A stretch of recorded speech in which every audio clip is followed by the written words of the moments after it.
Hey, what's going on, everybody? Welcome back to The Walking David.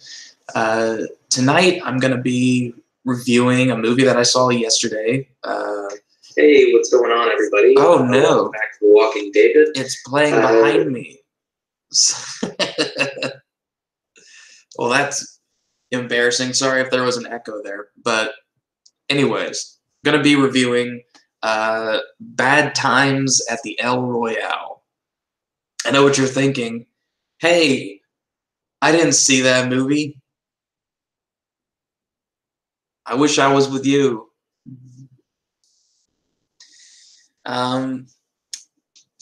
Overall, I'll start with kind of just an overall spread, and then we'll start doing a walk through the story. Overall, the movie was kind of hit and miss in places. You know, it was legitimately freaky at times, and like kind of psychologically thrilling and compelling. And then other times it fell completely flat on its face and was a little bit hammed up. I would give it a 6.8 out of 10. If I had to do it with stars, I'd give it a 3 out of 5. But yeah, hold on a second. I'm gonna get myself a drink because I have a feeling we're gonna be chatting for a bit. Might as well have something to drink.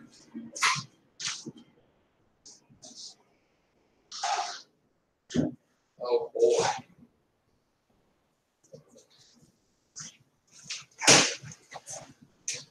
So, you want any fucks? Oh, let's see here.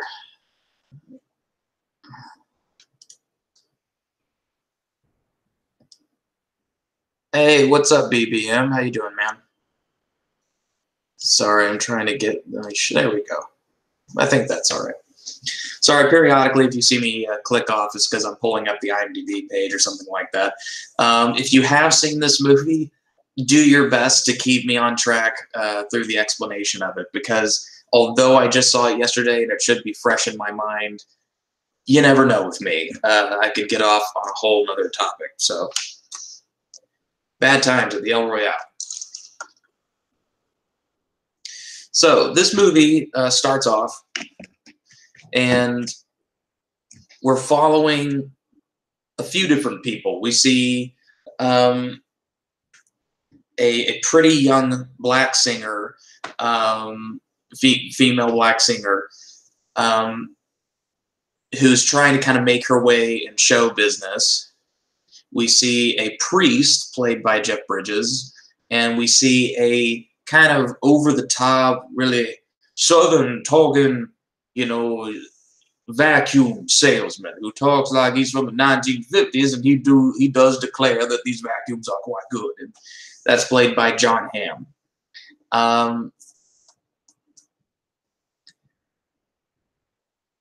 Don't care for spoilers. Well, this is going to have spoilers in it, BBM. I'm sorry, but it is. But anyways, back to what I was saying. So you see these three different characters, and you see that there's this priest who's just kind of like standing and not really, he's just kind of staring at this hotel, and he looks confused. And the black girl, he helps her with her bags into the hotel. And there's nobody in the hotel. Like, it's basically completely empty aside from John Hamm, who already has his luggage and everything just sitting on the ground at the front desk, because they've been ringing this bell and nobody's been coming to the desk. And the whole point of the El Royale is that it has two sides. There's a dichotomy to this hotel where half of it is in California and the other half is Nevada. So through the whole hotel, there's this red line that says California, Nevada on both sides. And then all of a sudden, like, obviously the characters share a little bit of an interaction, but there's really not a lot there to expound off of other than Jeff Bridges, the priest, is very nice to the black girl, very friendly. She seems kind of reserved. She's carrying what looks like a bunch of like carpets or something like that with her. You later come to find out that it's sound foam because she wants to put it up in her room so she can practice singing without disturbing people. And John Hamm has a vacuum case, which really does have a vacuum in it, but we come to find out that it's different from what we think it is. And everybody, please do welcome Quinn to the chat. She was who I saw the movie with. She was my lovely date. So, anyways, I'm trying not to get too distracted. Like I said, keep me on track. So we see these characters. All of a sudden, this really nervous Tom Holland lookalike. He looks exactly like Tom Holland, but with like a messed up jaw. Tom Holland, of course, is a kid who plays Spider-Man. And he comes and he's like he's the every guy. He's the bellman of the place. So he's answering the door, he's taking the bags, he's escorting you to your rooms, giving you your room key. He makes you food, he feeds it to you, he tucks you in at night, you know, whatever. So it's weird. They make him do the sales pitch of the hotel going like, you know, the El Royale is a state establishment. And it's fucking fantastic. And my God, a boob head, shoo it away. Like, it really doesn't mean anything. That whole part, I thought that was going to have like a purpose. Now, maybe there's an overall symbolic purpose as we get into the movie, but the purpose of there having a divide and this guy giving a speech about the hotel it goes nowhere. Like, there's no point even really discussing it. So fast forward. A woman comes in after the black girl checks in, the priest checks in, and John Hamm, pissed off, lets her go ahead of him once again, even though he was there before everybody. He's like, be my fucking guest. And that is played by Dakota Johnson. Now, here's the thing. Dakota Johnson was that woman from 50 Shades of Grey and 50 Shades Freed and the 50 Shades movies. And I'm sorry, but I'm not sold. I don't like her. And I'm an actor myself, and that's kind of weird for me to say, but I really just do not get it. I don't like her character choices, and it seems like nobody directed her. Like, she just kind of wanders into movies and then just does the same thing every time because she's kind of one note. It's like if you could have had Michael Cera walk into the movie. It's, you know, it's always Michael Cera. It's never like, oh, that's not Michael Cera. That's him playing somebody. No, it's just him. Oh, yeah. It used to be the hotel, as Quentin reminds me. It used to be a stop for celebrities like Rat Pack, Marilyn Monroe, presidents, Frank Sinatra, all of these big names on their way to Los Angeles. They would stop through there. And since it's between Los Angeles and Nevada, they would go between Los Angeles and Reno and Las Vegas and do all these big shows. And that is kind of an important detail later on, but we'll get to it. So they all check in. Now, what was great about this movie that Quinn and I both really enjoyed was the fact that it had these black, like, inner titles that showed up. And so everybody had, like, room 1, room 2, room 1, room 4, room 5, and, like, room 8. 7. And I guess there's only like 10 rooms in the whole place, even though it's big and fancy. But yeah, very much 4 rooms. And I don't think I like any role Dakota Johnson's ever been in, honestly. Me neither, dude. I really don't. This is just another one of those. And yeah, it does have a Pulp Fiction kind of structure. So it says, like, each room will pop up and it'll show what people are doing in their respective rooms. you know, I also forgot to mention, I think Quinn and I both forgot to mention this, was that the movie starts off with something taking place at the El Royale. Some Nick Offerman is also in this movie, very briefly. And he's credited as the brother. And he buries a bag full of presumably money or some kind of, thing that he's trying to hide underneath the floorboards of one of the rooms. And right after he's done, some guy knocks on the door and shoots him.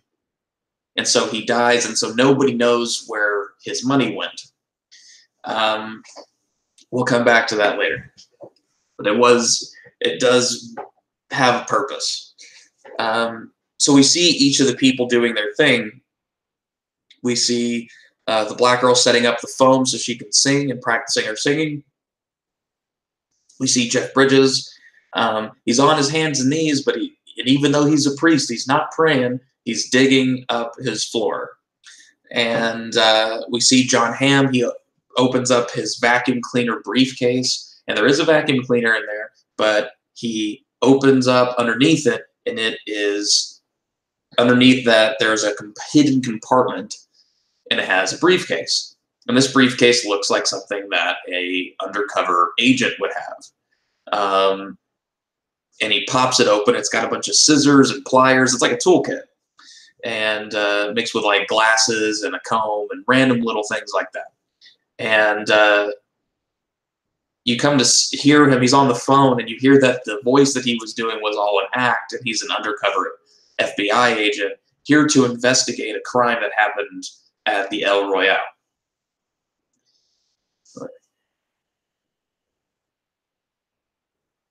Yes, thank you, Quinn. We're on the same page. So this is room 1. This is the honeymoon suite that John Hamm wanted. Now, as he is kind of unpacking his room, he gets those things. He answers the phone call. While he's on the phone, this is kind of interesting, he is disassembling the phone as he's talking. So he's talking to his daughter on the phone and like singing her a lullaby, and he sees a wire tap on the inside of the phone, but then he finds another wire tap in the same phone. Now, what we're led to believe, based on the later phone call that he has after he hangs up with his daughter, he calls his boss, and he says that he found an additional wiretap to the ones that they put. So John Hamm, being the FBI agent or undercover special agent, him and his agency put these wiretaps in there in hopes of getting some dirt on somebody, and we're not sure what. But whoever they were in the honeymoon suite, and he detaches all of them. They're like yellow ones stand for people who put them there, and then black ones are the ones that the FBI put. And so he finds like 12 yellow ones in addition to the 10 or 12 FBI ones. So somebody else is getting this dirt. Somebody else is trying to hear what's going on here. So the stakes are kind of getting raised. Now, Quinn, where do we go from here? I think it was room 5. I'm not sure.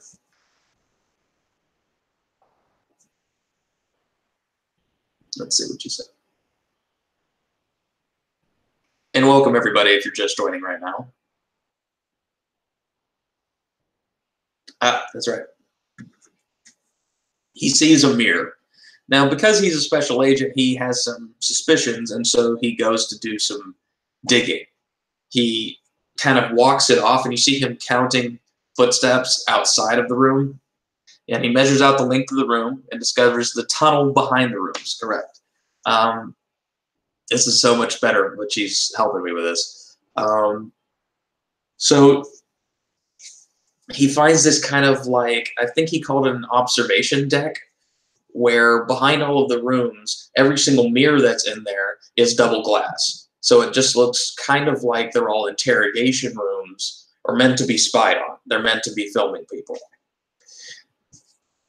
And so he sees one behind his room, then he sees one of the black girl, of the priest, and of Dakota Johnson's character, of the kind of annoying, weird girl. She's really weird. We don't know why she's so weird, but she just is. We'll come to find out why soon enough. But he sees, while he's back there, that Dakota Johnson pulls in out of her trunk. Like, you can see through the mirror into the room, opened door. She opens up her car trunk, pulls out a limp body of a girl, and drags it into her room, puts it in a chair, and faces it towards the mirror. And the girl is like bound and gagged. And John Hamm then goes out, freaked out, goes around and tells his boss, listen, I know I wasn't sent here for this, but there's a girl, I'm pretty sure I'm witnessing a kidnapping. And they go, don't interfere. That's not what you're there to do. You're not there to focus on that. You're there to focus on the dirt that we're trying to get on some of these people. We don't know who. It's all very vague. And that's kind of where some of the movie loses you a bit, because it's vague in places that it doesn't have to be so damn vague. You know, it could have easily told us. It wouldn't really have affected the story all that much. It might have actually made us understand. And yeah, that's true. During this investigation that John Hamm's doing, you might be wondering, well, how did nobody notice that he was doing all this shit? How did that bellman guy who was running the hotel not see him walking around and kind of doing things that are suspicious? Well, it's understandable that the people don't see him because they're busy unpacking and they don't hear him back there. And although it's double-sided glass, it's soundproof, so they can't hear him. And on each of one of the doors, there's like a microphone, so you can turn on and hear in the observing booth what everybody's saying, but they can't hear you. It's just one-way radio.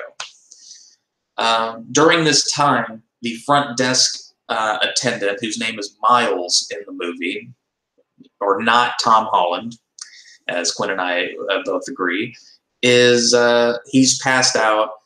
John Hamm actually finds him and ends up taking the keys to get into the observation place because he is passed out from heroin. He's like all like tied up, got the thing in his mouth, and he's just like all limp. So he's down for the count. John Hamm doesn't investigate, calls a cop on the phone, don't interfere. Then where do we go, Quinn?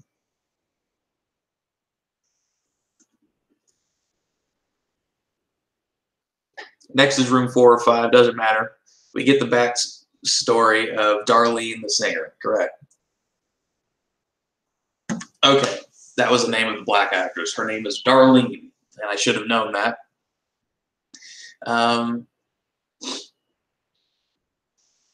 So the backstory of her is basically she was in kind of a trio of women singing, but she was considered to be the worst one or bringing down the group. And so this one guy who works with a record label basically says, you know, you can like sleep with me to make me not fire you, or you can like work in Reno at some shitty nightclub and that'll be your life and you'll always regret not doing it. So how much does this job mean to you? You know, smash cut to her at the El Royale, okay? She has not taken him up on his offer. She has kept her dignity intact. And then while she is kind of, I forget what she was doing. Yeah, she also ends up having a drink during this time that Quinn, isn't she getting a drink with the priest at this point in time?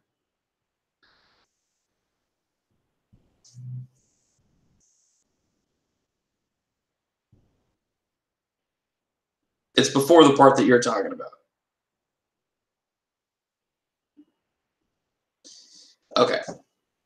So during the whole escapades of John Hamm walking through the observation deck and everything, in a very much the same vein as kind of like 4 Rooms, simultaneously she's having a drink with the priest because the priest just, you know, can't sleep, and they're kind of having a heart-to-heart, and he's having a whiskey. and she ends up joining him basically for a nightcap. And nobody's that. The Miles guy is still passed out and isn't there to get them a drink, so they're just kind of taking one, putting money on the counter, and like he'll get it when he gets it. And they're kind of sharing some things back and forth. Yeah, it's okay. The story is out of order. It's not just our fault. The story does jump around quite a bit. For the most part, it makes sense, but it does throw off the linear storytelling.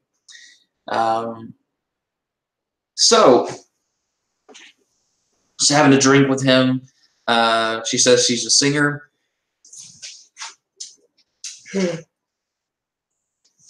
And he actually talks to her about how his memory is kind of failing him. And like earlier when she saw him when they first pulled up to the hotel, he was actually kind of having a dementia moment and didn't really even know where he was. And it's kind of sad because you do believe him and you do know that he's telling the truth. You can just see it in his face.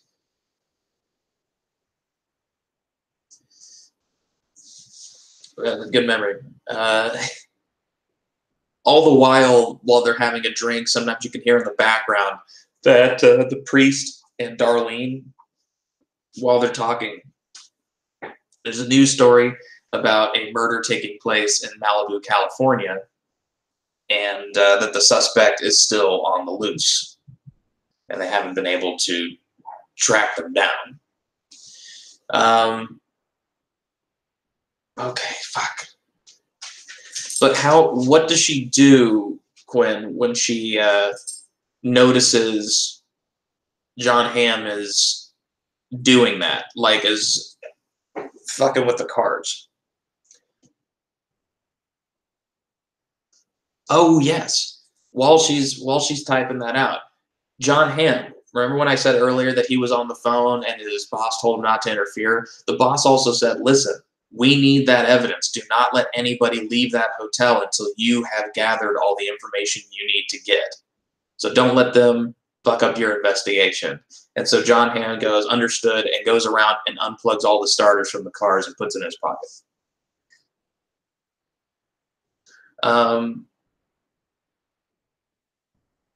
Well, lo and behold, she sees John Hamm. I forget how it happens. It doesn't really matter. She sees John Hamm unplugging the starters from all the cars, and she thinks that he's like trying to do something suspicious. She doesn't realize that he's a cop at this point, and it just looks shady as hell because he's in a trench coat in the rain unplugging the starters from cars.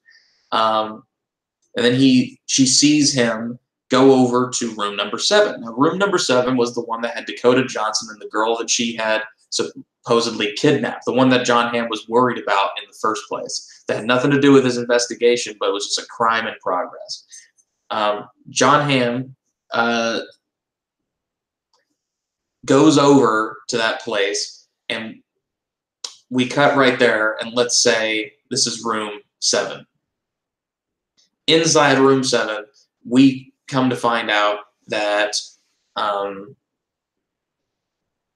Dakota Johnson, whose name is Emily, I believe, and her sister, who the girl is tied up, that's the girl who's tied up, her name is Rose, and she has stolen her away from this really bad guy, this really bad influence in her life, and is trying to rescue her. But because her sister's kind of brainwashed to this dude, she had to do it kind of forcefully. But she's trying to help her. She's not really kidnapping her. It's just taking her by force.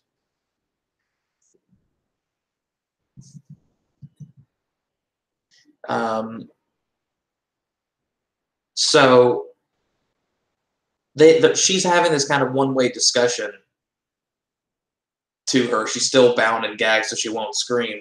She hears a knock at the door. It's John Hamm's character, the FBI/vacuum salesman. And he kind of makes up some lies saying, "I wanted to make sure that everybody was doing okay." The guy at the front desk said he had his hands, were full at the moment, so he wanted me to check on some of the ladies to make sure that nothing was wrong. She tells him to fuck off. while she's looking through the peephole, kicks open the door, hits her in the face. Then he backhands her in the face and knocks her over. He starts to untie the girl, Rose, the kidnapped girl, saying, like, you're safe now, it's okay. And he's standing, like, holding her like this, and right behind him, like right where the blue light is for me, there's that mirror that he was just looking through. And Dakota Johnson gets up, and she sees, like, her gun that she had put underneath the bed earlier in a scene. I forgot that, but it doesn't matter. Pulls it out. It's a double-barrel shotgun, and she shoots him, like, right through the chest. Just cuts this guy in half, pretty much, and blows through the mirror, and the mirror shatters, and you can see a hole into the hallway that John Hamm was looking through before. God, this is so fucking convoluted. Quinn, you gotta help me here.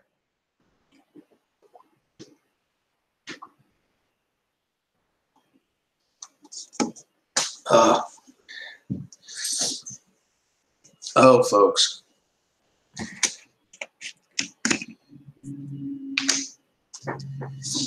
Okay.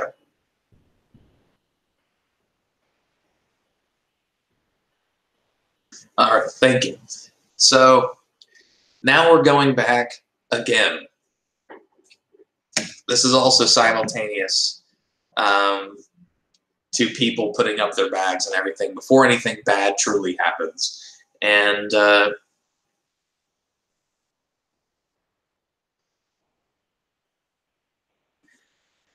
well, actually, I have to go. Hello, Hannibal.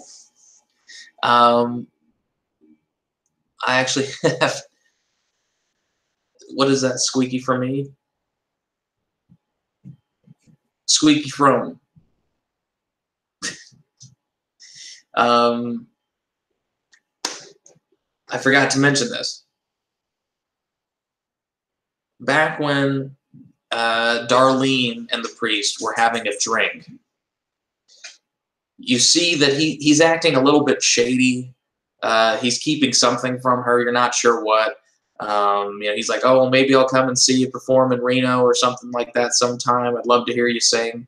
And everything seems fine. She's putting money in a jukebox, and while the song is playing, she sneaks up behind him, grabs a wine bottle, and bashes him in the face, because you see towards the camera in the foreground, he's actually, like, pouring some knockout drugs into her booze. And this is the reason why I'm leading into this. Because that's when she runs out, and that's when she sees John Hamm undoing the starters out in the rain. After the priest kind of comes to, Miles, the bellman, sees him there after he woke up from his heroin days, and basically, tries to help clean him up a bit. Jeff Bridges somehow kind of convinces him that he just fell over and, like, banged his head. That was all that happened. He said, I'm old. It happens. Just help me get cleaned up and get me to a chair. While they're over there, he tries to confess his sins, like Quinn was saying. Says that he was a Catholic, and he needs to unburden himself, and he craves absolution. And he reveals that this motel was blackmailing people and doing some really shady things.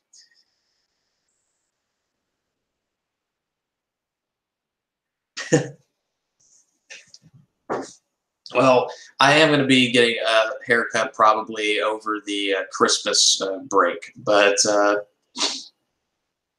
it won't be too much, but it will be enough to where I can manage it again. All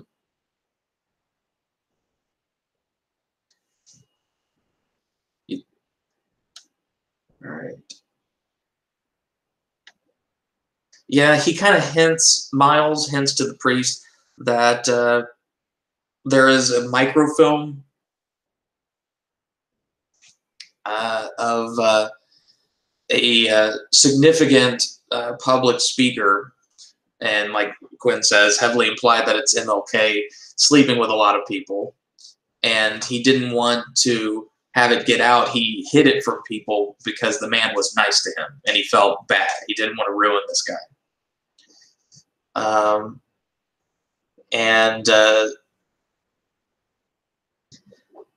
Does he take the film right then? God, this is... Sorry, I have a little bit of a headache. It has nothing to do with this. I just happen to have one. It's kind of like right here in front. And thinking about this movie is not making it any easier, but we're going to power through it. Okay. Now, the reason that it's kind of implied that the priest has any interest in what Miles is saying is because he doesn't really remember, due to his dementia, where the money that his brother stashed is. So he follows him in hopes that maybe he'll find out. Maybe there will be tape of where it was buried or something like that. And, then the priest, like Quinn was saying, takes the tape of MLK and stashes that as well. While they're in that hallway, they, turn on the box. They see the discussion that Dakota Johnson, Emily, and Rose and John Hamm are having right as she's about to shoot him. She shoots him. It goes through the mirror, and it hits that Miles kid, the bellman, like in the face. Just a bunch of it. Like, gets him in the face. And Miles, like, begs the priest to help him. Jeff Bridges, the priest, runs off. And it's like, oh, what the fuck? And gets the hell out of there, pretty much. Out of the tunnel. And then the scene ends with Emily pointing the shotgun out and going like, holy fucking shit. And it's all right, Quinn.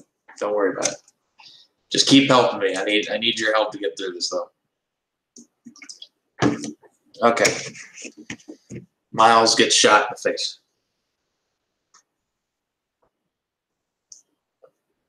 Thank you, Quinn. So the priest, he runs out.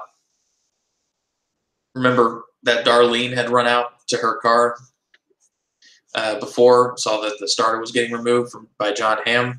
Well, Dakota, she gets into the hallway, so does Rose.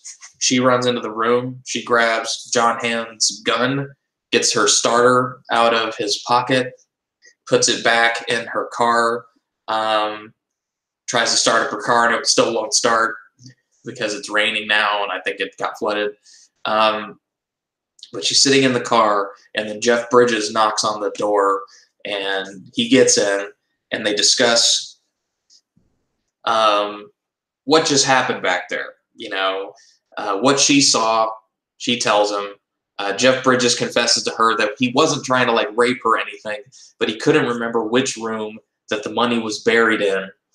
He thought it was his room, the one that he asked for before. Turns out it was actually Darlene's room because it was either 4 or 5. And he got it mixed up because his head's not right.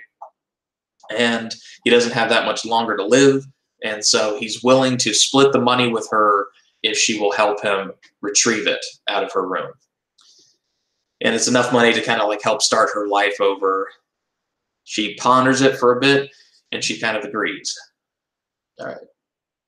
Meanwhile, Emily and Rose hold Miles captive, and they reveal that Rose called a man on the phone named Billy Lee. And Billy Lee is like a cult leader in a very Charles Manson kind of vein. He's not Charles Manson, but it's kind of, that's the vibe he gives off. And this is the cult leader that Emily was trying to protect her from, the one that she kidnapped her from. Now the off-brand Manson family is on their way. So now Billy Lee and gang are out looking for them at the El Royale.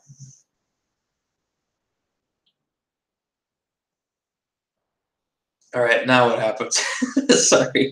Sorry, folks. I swear this movie is just as convoluted as this. It's a lot of meanwhile back at the Batcave.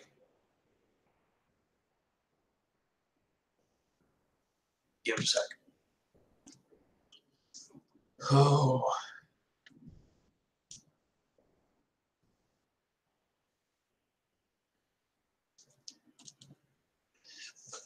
What happens next, Quinn?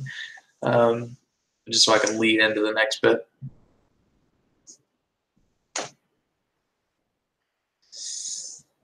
Oh yeah, there's this whole complicated scene where the Dakota, Emily, and Rose, they find the, double-sided mirrors, and they look in all the rooms, and somehow Darlene, because she had seen that people went back there, she starts to sing in her room, just a sequence of Motown songs, to sing over the noise that Jeff Bridges is making as he's prying up the floorboards of her room,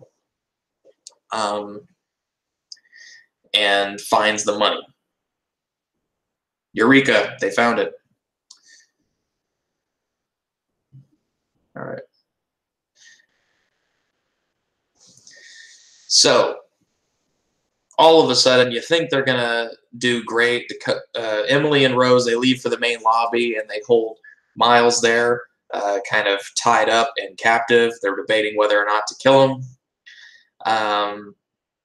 Right as Darlene and the priest are leaving, they get mugged or held up outside by Billy Lee and gang, and they get brought back into the lobby, and now it's Darlene, Miles, the priest, Emily and Rose, and Billy Lee, and like 5 or 6 henchmen who all have guns.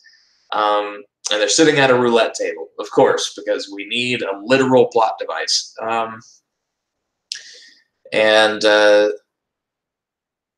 So they're sitting there, and basically, Billy Lee is played by Chris Hemsworth, and I'm sorry, but it was a bit much. That's all I'm going to say. But he basically, as Quinn was saying, starts to play roulette with all of their lives, saying, which one do you pick, red or black? And before we had seen that his policy on games within his own cult was that if you're given 2 options, always pick a third option because you don't play by the rules. And so he goes, pick one or the other. She goes, I don't choose any of them. And he goes, see what she's doing? She's trying to, beat me at my own game, but she doesn't know all the rules or whatever. Anyways, Emily loses. Billy Lee shoots and kills her. Shoots her right through the chest and kills her.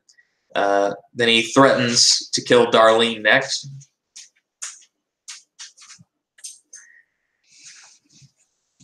Jeez, babe. You're getting through it quick. They have a whole... she's right, though. It's a long bullshit exchange where basically they're playing this game. Darlene tells him off and goes like, fuck you. I'm not going to do this. And it's just a lot of taunting back and forth. A lot of bullshit. Jeff Bridges ends up headbutting Chris Hemsworth when he gets really up in his face and tackles him into a little fire pit. There's a bunch of fire pits in this lobby, and so the lobby starts to catch on fire, and Jeff Bridges is kind of kicking Chris Hemsworth's ass, which is that was honestly kind of worth the price of admission alone. That this is a more exciting part of the sequence of this whole movie. In the corner, as all of this shit's going down, Darlene has gotten knocked over and she's kind of dazed, and Miles is up against the wall, and there's a gun that has has skid across the ground, and it's kind of equidistant between them, about 2 feet away. And basically, Darlene is kind of looking at this pistol, knowing that Miles has his hands out like this, and hers are tied behind her back while she's still tied to a chair. She's like, you got to do it. You got to, help get us out of here. You're the only one who can.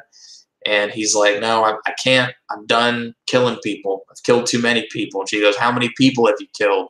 And then we get his flashback. That's what Quinn's leading me into. Thank you. His flashback is that he was a soldier in the army in Vietnam. And he was like a really good sniper, and it just shows him like mowing people down with a bolt-action rifle, just, one Viet Cong after the other. And he was extremely good at it and extremely kind of numb to it. And that is what explains his drug addiction, is that he's just felt lost. And ever since he got back from the war, he's just kind of been a broken man, and he doesn't know what to do with himself. But sure enough, right as it, needs to happen, Darlene says, you don't have to kill anymore. Chris Hemsworth is about to get the drop on, I think, Jeff Bridges. He's about to kill Jeff Bridges. And Miles shoots him right in the head. And then he shoots his henchman, and then he, sees that bullet, or that gun runs out of bullets. He quickly, in a really cool like ROTC move, like slides his foot underneath the rifle, kicks it up to himself, catches it, bolt actions it. He sees some of his men running away, and he snipes them as they're out near a car through the rain. Rose, who was so devastated by her cult leader boyfriend getting killed, she pulls out a knife and she stabs poor Miles in the gut and like cuts him across, kind of, Godfather 2 style. And he falls back and he's basically dying. And then Jeff Bridges picks up a different guy's handgun that's just off the ground and shoots Rose, and so she dies. And so it's just a bloodbath in these last few minutes. Just everybody's dying, pretty much. And Jeff Bridges then gives Miles his last wish, which is absolution for his sins. And so he kind of goes peacefully and then dies. Jeff Bridges gives, Darlene most of the money, or half the money as promised, and also gives her the tape. The tape is, worth more than that, and because she's not going to ruin the guy's reputation, she throws the tape into the fire, burns it. The ledger that they all signed when they signed into the hotel, she burns that, so there's no evidence of anybody really being there. And Darlene and the priest walk out, and the El Royale burns. And smash cut to Reno. How much time has passed? I don't know. It doesn't look like it's been a day. It looks like it's been a good amount of time, at least. Maybe it has been a day. That's the thing. They didn't really say. Out of all the things they said, they did not say how long it was. But Jeff Bridges, dementia-riddled Jeff Bridges, sees her performing in Reno, or sees her walk on the stage. And she's been singing this whole movie, and we don't even get an end song with her. She just grabs the microphone. She's like, thanks for watching me. Tonight means a lot to me. As she grabs the microphone, cut to credits. Bad times at the El Royale.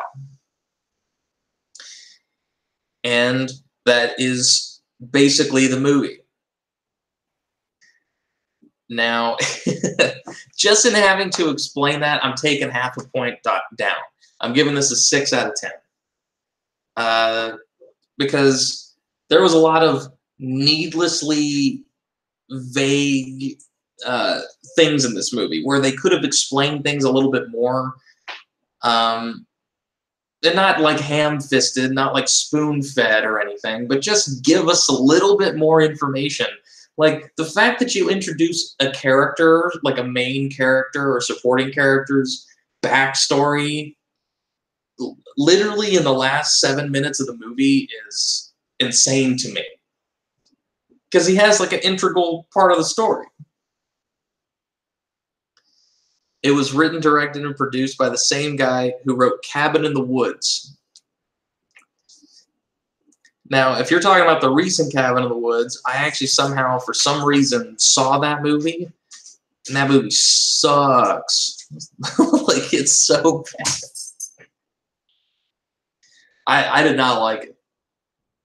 I think that dude bro horror short, stories are just insufferable. They always have some funny things in them, just because they're so bad they're good movies. But I did not enjoy the recent Cabin in the Woods.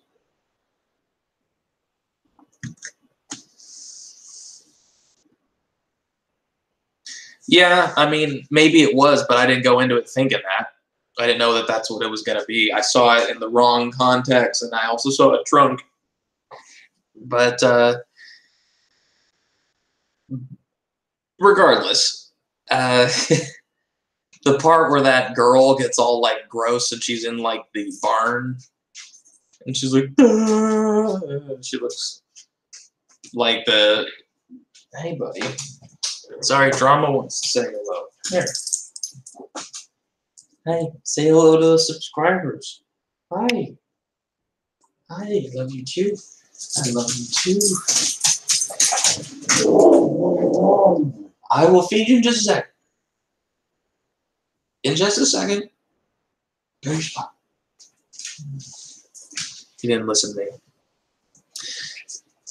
I've got to say, Quinn and I had a fun time joking about Jeff Bridges' character in this movie, because he says every line like this: "Darlene,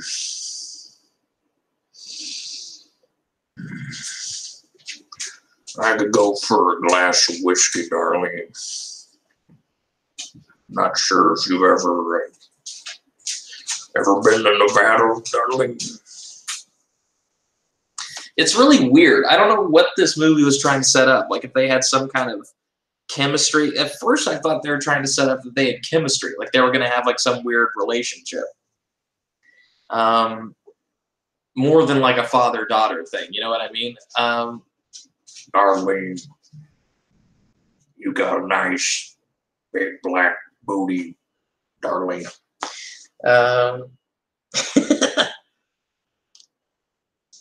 I'd like to hear you sing about "Welcome Me, Darling."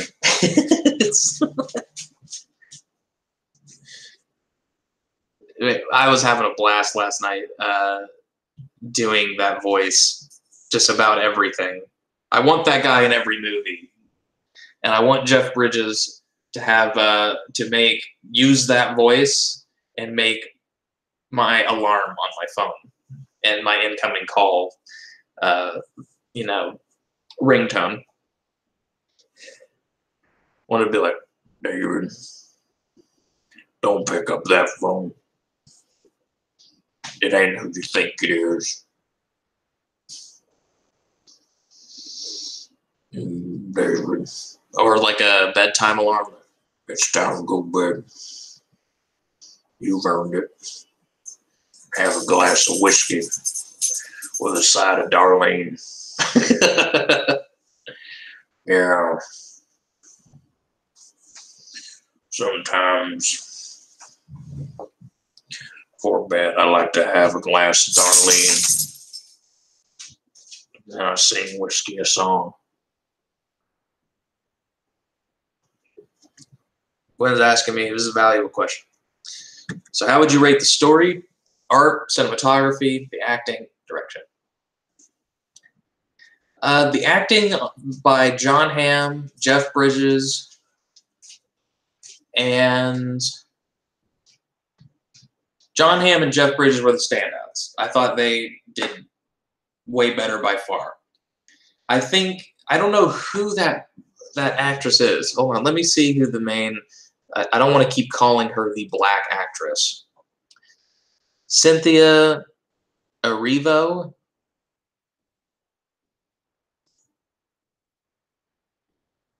Is she actually like an actor? She's only got 9 credits and she started doing it before. Let's see, soundtrack. So she's a theater performer. She's a theater actress. Okay. That makes way more sense. Because here's the thing. She was pretty hammed up. It was weird because it's like everybody else is in a normal movie. Like John Hamm, Jeff Bridges, Miles guy, they're in a normal movie. But her and Chris Hemsworth, it seemed like they were in a stage play. And Dakota Johnson, who played Emily, she just seemed like she's out of a soap opera. Just constantly going, get out.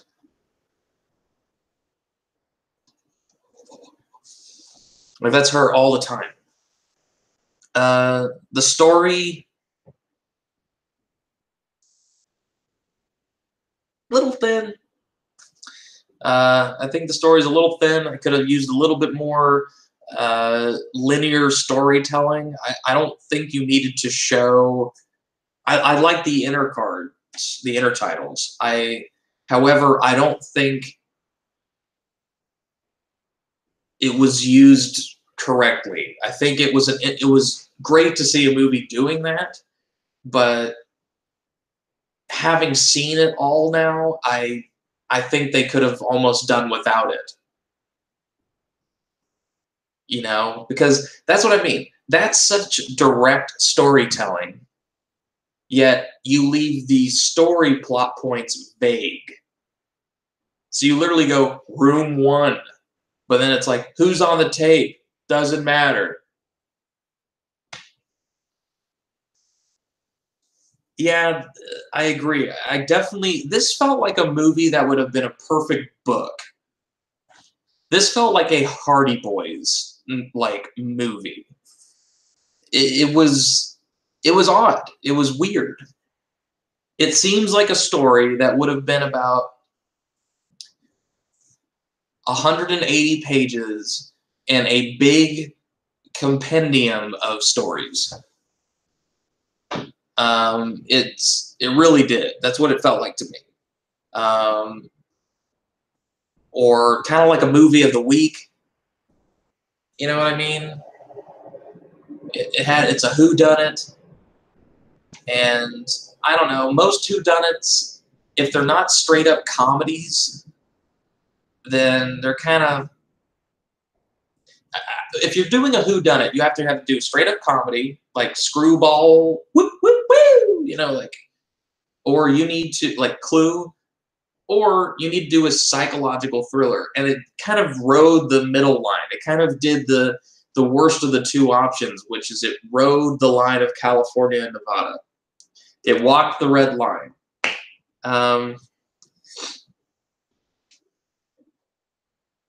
The direction, before I answer your next question, the direction on this wasn't consistent. That was the problem. It felt like I said, people were acting in different movies and then brought together. I felt like maybe the director was trying to capitalize on each actor's individuality and style. However, that is not the actor's job.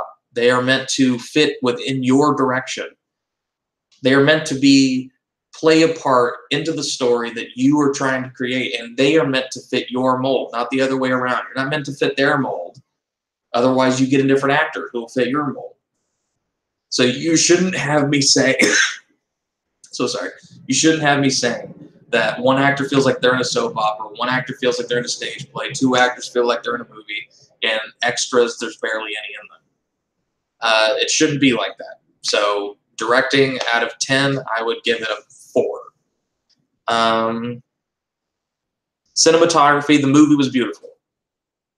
It was. It was very beautiful. Great location. I did like it all kind of being in one location. That's a little bit easier to follow. Had this been all over the place, it would have been really fucking confusing. I thought it was beautiful. I thought the style was great. So yeah, I'd give everything in this between, like, the worst rating this movie will have is just mediocrity. And with a movie, you either want it to be really bad or really good. When you're really mediocre, like middle of the line, I was wondering why I didn't hear much about this movie. And it's really because there's not much to say. There's nothing really major to shit on it for, and there's really nothing that's going to stick with you for a long time. And that's the thing that's kind of a bummer. There's not, I mean, it might stick with you out of, like, irony, like you making fun of it or something like that. But I mean, like, resonate with you. Something that really, like, wow, that shot really stuck in my head, or, that thing that she said really hit me in the chest. And I remember it to this day. Like, I didn't really take anything significant from it, but I had a good date. So I enjoyed it. How would I compare this to The Hateful Eight? I'm going to be honest. I've not seen The Hateful Eight. I really want to. I'm one of the biggest Tarantino fans you'll see. I hate that I never got around to it. At the time that it came out, I was completely bogged down with things, and I just never got around to it. From what I know, though, about The Hateful Eight, through osmosis, through the permeable membrane of the internet, that movie is also, one location primarily, whodunit, discovering these people had jaded past, and you didn't realize it, and all this stuff. However, nothing compares to Tarantino's dialogue and his direction. Doesn't matter if he's a kook. He's a kook who knows what's up when it comes to dialogue. And I'm a big dialogue character person, and Tarantino is a big dialogue character person. And so I love those things. I love Tarantino movies. That's the thing. It doesn't have anything to say. It's a remix of 60s culture with no modern staying power. Yeah, it's 60s culture taking place in 1978 or 79 or 80 or that's another thing. That the time frame was a little all over the place. Because Royale is supposed to be like a grand hotel, but the hotel had sort of the 60s style, but it's taking place in the 70s because the guy went to the Vietnam War, so it had to have been in the 70s. But they acted like race was still a big fucking deal, and they were still saying Negro in the movie. And it's like, okay. It's set in 1969, same year as the Manson murders. Is it really? So what was the Vietnam War? Is that 65? 65 to 68? Is that what it was?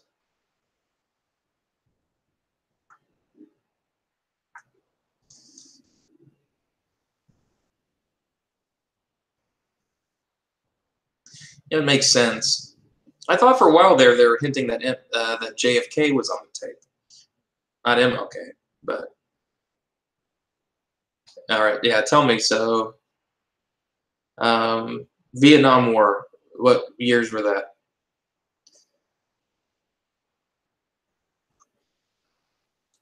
Okay, 65 to 75. All right. Kind of makes me wonder why the Miles kid would be back already then. Oh, I guess his whole platoon kind of died. Maybe that's it. Maybe he got injured, but we never saw that. All right. So I guess that sort of makes sense. But, yeah, it really didn't have anything. I would say that if you are going to watch it, it's a perfect movie to watch on a Sunday night on Netflix or Hulu or whichever one it comes out. You don't have to, maybe honorable discharge, but once again, we didn't hear that. We talked about this. We talked about how the Miles character really didn't have a backstory or a reason to be the way he was until the last 10 minutes of the movie. And it was a 2-hour movie. So come on. We didn't even have like a flicker, like a car backfire, and him have a Vietnam flashback for a second. Nothing. There's just nothing. I mean, Quentin, here's a perfect plot device. Thunderstorm, clashes of thunder, here's explosions in his head. It's done a million times in movies. Could have easily done that. They didn't do that. Good movie to watch with your whiskey and a tall glass of Darlene. Every time I drink a glass of Darlene, I think about my wife whiskey. Listen, Darlene, I wasn't trying to rape you back there, but I wasn't not trying to rape you back there. You feel me?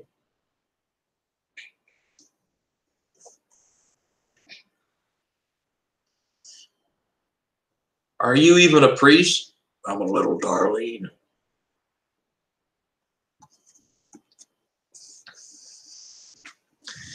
Oh, you're totally right. Missed opportunity with the flashback. It felt very manipulative.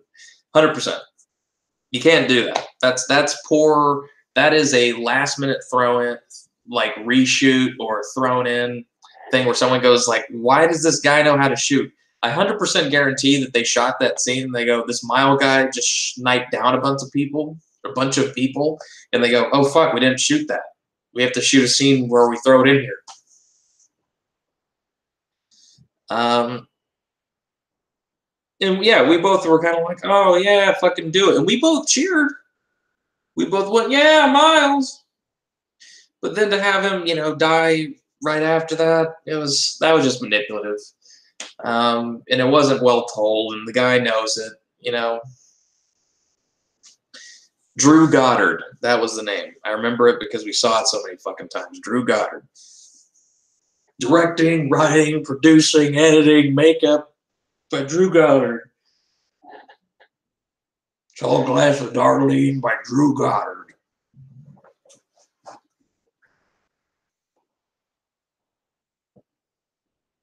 I'm coming, buddy. Drama's in the other room, wanting me to feed him.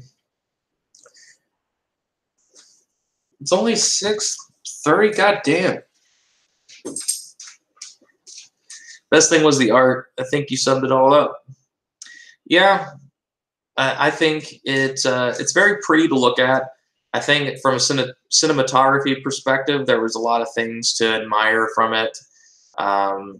We both thought we were going to like it. Like the opening minute and a half, the cinematography was cool. Cars pulling up to this old-looking vintage hotel.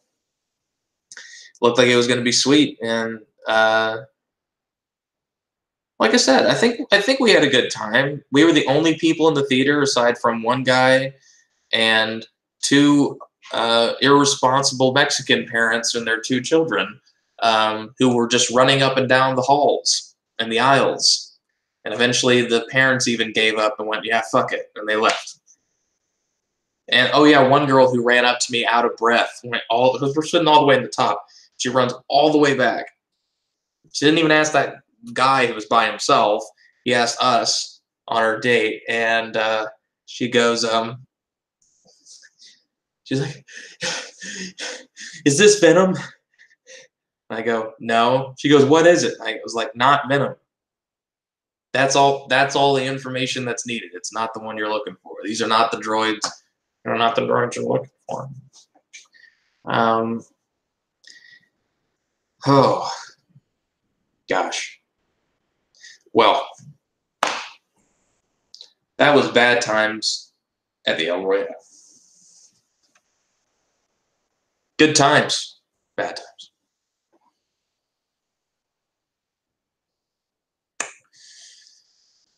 Yeah, like I said, just watch it.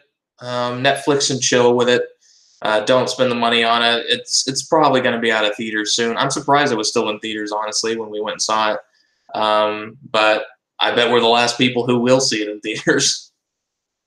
If you see the box office gross go up by $20, that was us. But anything else, Quinn?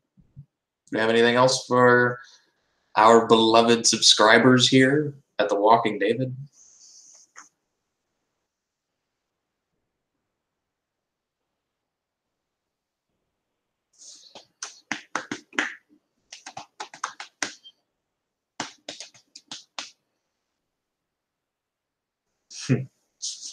I got it all. Damn right. Okay. Well, that's it for tonight. But I think that was a good stream. I hope you all will be proud of me for keeping on track more. Shut up, computer. Shut your mouth. I'm talking.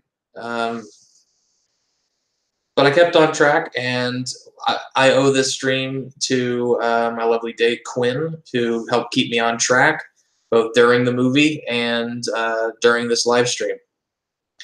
I could not have done it without her. I really couldn't have. Who was that guy? It was Darlene. All right.